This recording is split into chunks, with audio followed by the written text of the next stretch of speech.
Greetings! My name is Monty Martin. And I'm Kelly McLaughlin. And we are the Dungeon Dudes. Welcome to our channel, where we cover everything D&D, including advice for players and guides for game masters. We upload new videos on Tuesdays and Thursdays, so please subscribe to our channel, like this video, and ring that bell so that you never miss an episode. Tucker's Kobolds are infamous in the lore of Dungeons & Dragons as some of the deadliest and most vicious monsters in all of Dungeons & Dragons history. But today, we're going to talk about how to beat them. If you've never heard the story of Tucker's Kobolds, we actually have a little video where we read it out and discuss what DMs can learn from Tucker's Kobolds right up over there. But after the DMs have learned everything there is to learn, how are the players supposed to deal with it?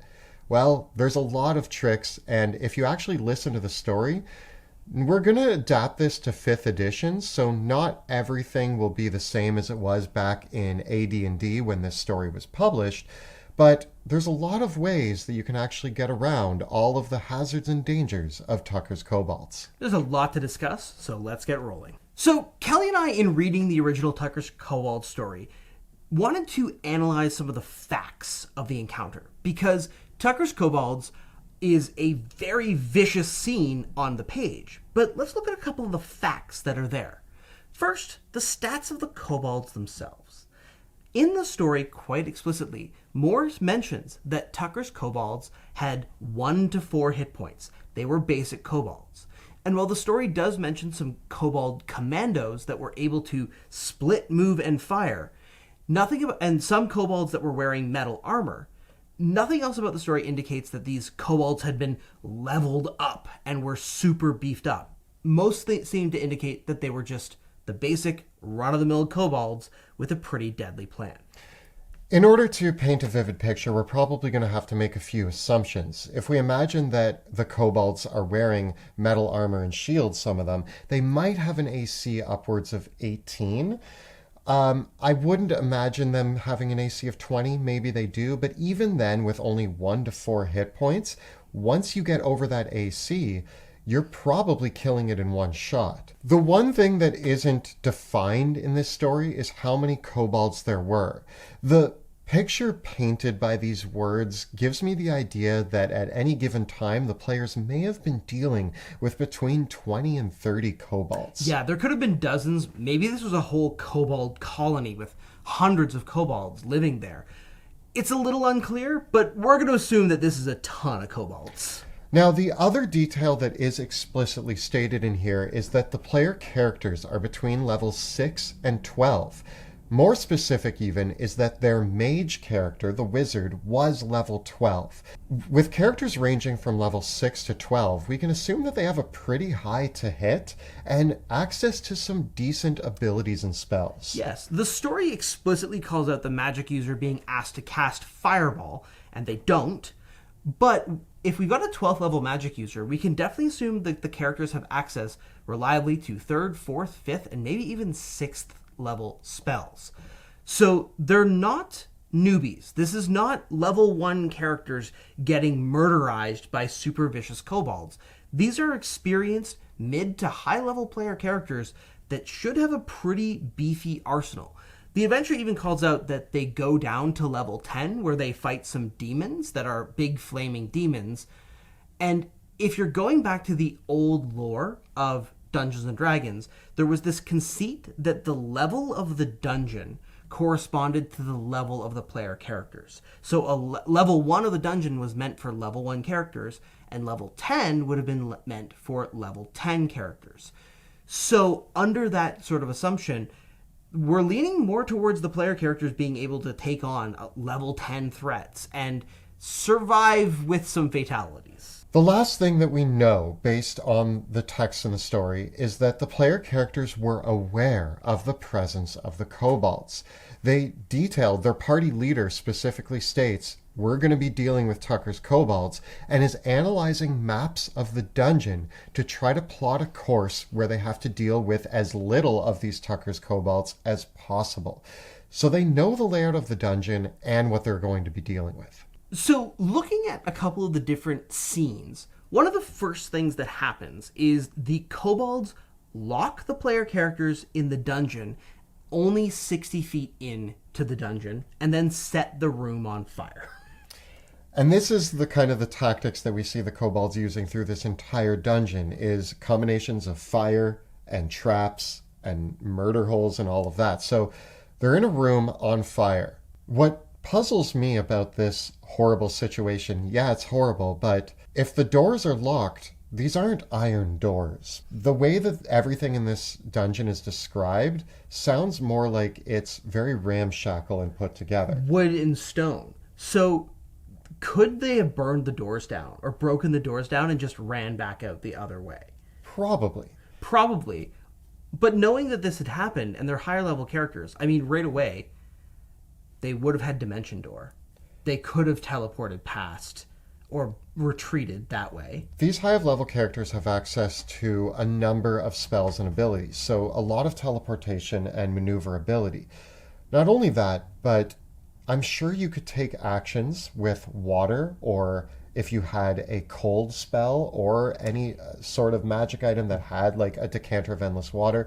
Not that they had these. A lot of this is stuff that isn't described here, but there's a number of options that level 6 to 12 characters have to put out normal fires. Yeah, and there's no talk of the characters trying to use any kind of stealth to sneak through things.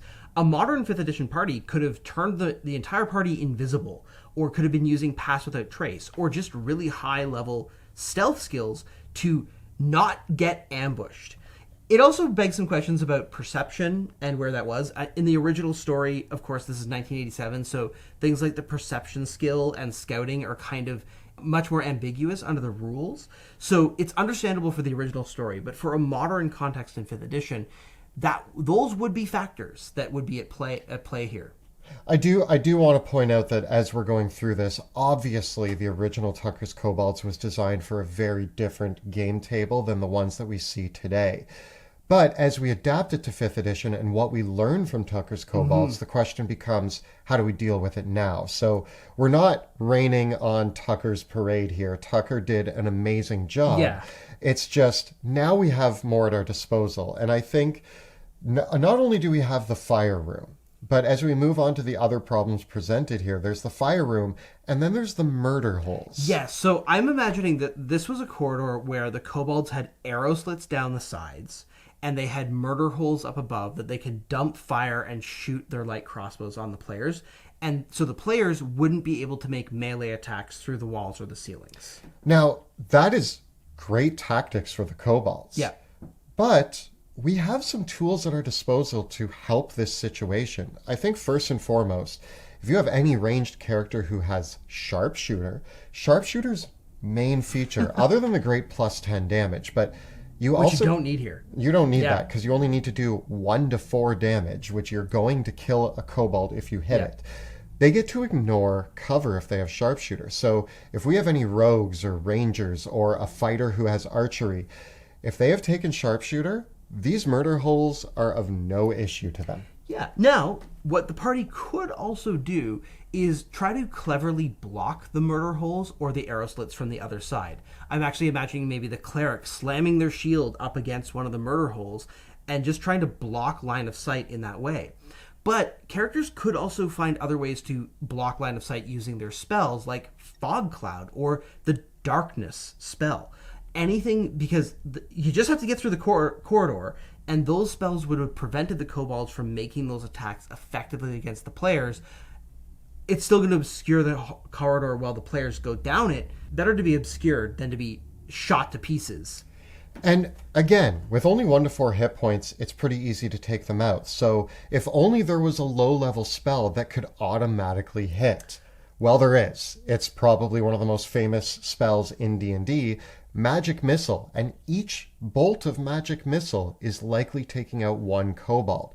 If you upcast that as a level 12 mage, which we know they were, you could be taking out a lot of kobolds. Yeah, and 1987 wizards and magic users definitely had Magic Missile, and it definitely worked this way at the time. So I'm very surprised that this didn't come up in the original story. You know what else they definitely had in 1987? the sleep spell, which is tailor-made for putting groups of low hit point enemies to sleep and knocking them out. With such low hit points, Yeah. the sleep spell could have taken out 30 of them. It could have shut down the encounter entirely.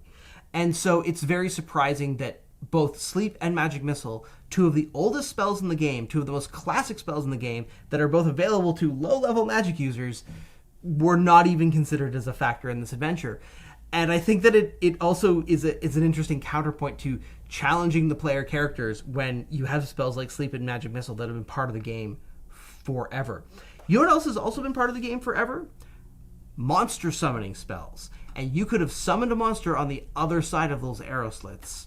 Because you can see through Yeah. the arrow slit. Yep. Now, all of that to say that one of the great factors in why I think Tucker's Kobolds works is because you can tell from the story that their party leader is scared. Yeah. And that, I think, is actually why this is actually a very well-balanced encounter. There are a number of ways that they could have dealt with them. As we move through the corridors, we get to another scene in here where the kobolds have metal sticks that they're pushing flaming debris towards the player characters while other kobolds are hucking oil flasks at them. Terrifying, I'll And these admit. kobolds are wearing metal armor. And they're Yeah. wearing metal armor. So metal armored, metal poles, they're pushing fire towards the players. What are we going to do? Well, the first thing that I just observed with this situation is why didn't the player characters push back? Because another essential piece of equipment in classic Dungeons & Dragons was the 10-foot pole. And if the player characters had a 10-foot pole of their own, or a metal pole of their own, or a spear, or a halberd, could they not have pushed the debris back? Are they not stronger than kobolds? Is that not a tug of war that they could have won, just pushing that right back at them? I even think of spells that allow you to push objects or telekinesis or any sort of gust of wind. Or you could have animated objects and thrown the flasks and the debris all back at the kobolds. I imagine a monk or a dexterous rogue catching one of the oil flasks and throwing it back at the kobolds. Now, not only that, but it is specifically stated that the kobolds are wearing metal and using metal poles. Well, we have heat metal. And shocking grasp. Both of those could pretty much undo the situation pretty quickly for those kobolds. Yeah. In the next scene, the player characters are cut off by the Kobold Commandos, who can split move and fire to duck behind corners so they can pop out, shoot, and then pop back.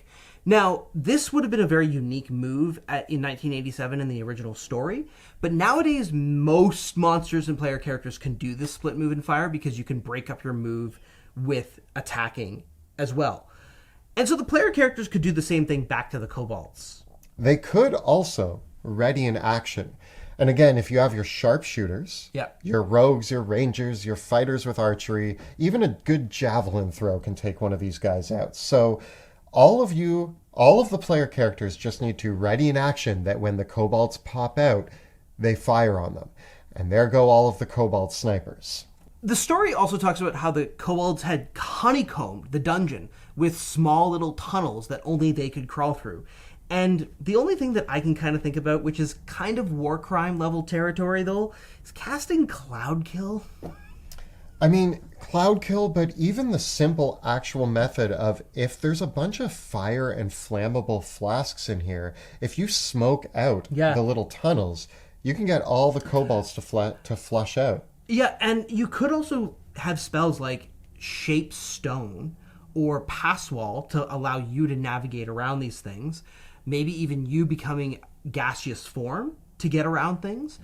Or potentially even just using wall spells like Wall of Ice and Wall of Fire and Wall of Force to block the kobolds into their own warrens. Now, obviously, with all of these options for spells that the wizard could have taken, we fall into the classic pitfall for this level 12 wizard, where they yell, "Hey, wizard, do something." And he says, "What do you want me to do? Cast Fireball and blow all of us up?" Remember that in 1987, Fireball expanded to fit the corridors. Yeah. And lightning bolts actually bounced back at you as well if they hit a wall. So we're not having the same issues, but also Classic mistake, Wizard. Why was Fireball the only option that you had at this point in the game? When you knew you were going through the Kobold Warren.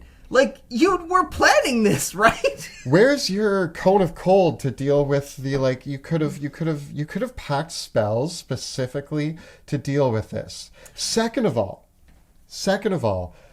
my big issue here is that if the situation is as dire as the story makes it out, we have a group of level 12 characters. Probably they have some form of healing. I would hope they have healing potions, maybe a cleric amongst them.